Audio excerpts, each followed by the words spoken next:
backed out of World War One after the Russian Revolution, and then, yes, Lieutenant?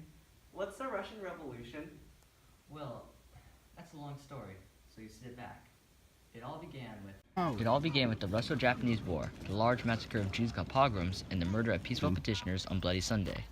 These led to internal dissatisfaction, a revolution, and an attempted constitutional monarchy. Slowly, Tsar Nicholas returned to an autocratic government. Unfortunately, his preoccupation with helping the Triple Entente during World War I led him to ignoring the internal struggles in Russia. Ever since that revolution in 1905, I feel the government hasn't trusted us, sirs, with anything. They don't care about us at all. We're subjected to the incompetence of Nicholas rule and that sly lie Rasputin.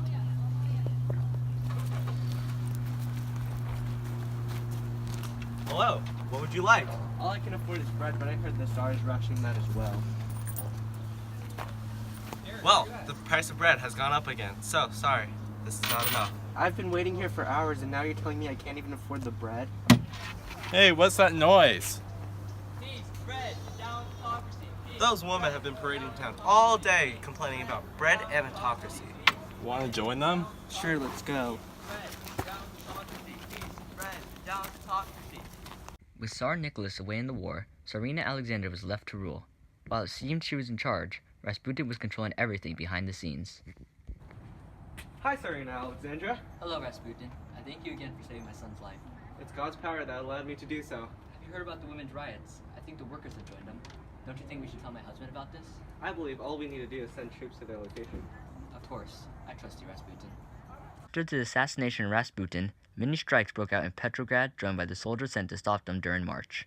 On Women's Day, March 8, 1910, 10,000 women were marching through Petrograd, yelling peace and bread. Halt!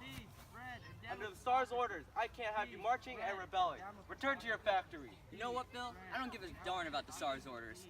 Russia is suffering. The people are suffering because of the war that he brought us into. The Tsar doesn't care about us. The Russian people deserve better. I think we should join the march too. Peace, bread, down with autocracy. Peace. The women, workers, and mutiny soldiers rocked the Russian government, leading to Nicholas's abdication of the throne. The legislature Duma became the new provisional government, but became weak with disagreements.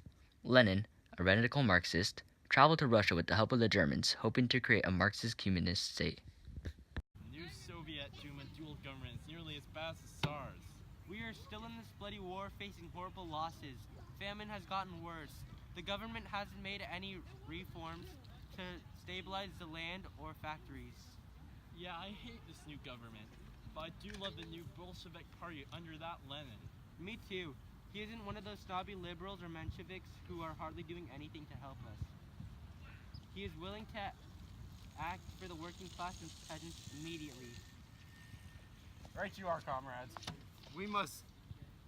Russia's suffering with the incompetence of Duma. We must take over the government in order to grant the lower classes the reforms they deserve, and to lead the Marxist revolution to end the vile abuses of capitalism. Workers, peasants, spread the word. Spread the bright future of the Soviets, a future of peace, land, bread, and of worker control of production. Peace, land, bread. All power to the Soviets. Worker control of production. Stop it right there. You guys are under arrest for following Lenin and his supporters. An attempt of harming the provisional government. The provisional government in September of 1917 soon faced the threat of General Kornilov. Kerensky, leader of the provisional government, released the Bolsheviks deemed traitors who fought off the traitorous general. This gave much more influence to the Soviets and the Bolsheviks. Soviets, comrades, it is time for us to take control of the provisional government. It is time for the Soviets to be in control. We must satisfy the unrest of the proletariat and carry out the revolutions against capitalism. We shall create a new government, the Council of People's Commissars. I shall be its leader.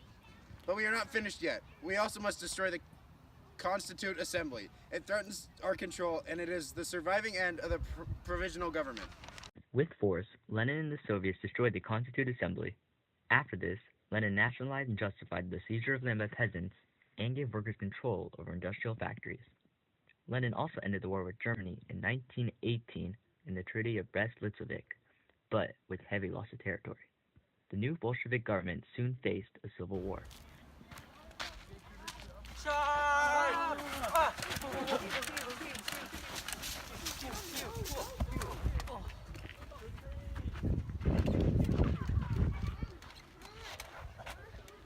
Due to the disorganization of the white forces, the red forces, under the patriotic senses of Lenin and Leon Trotsky, were victorious in protecting the Bolshevik regime.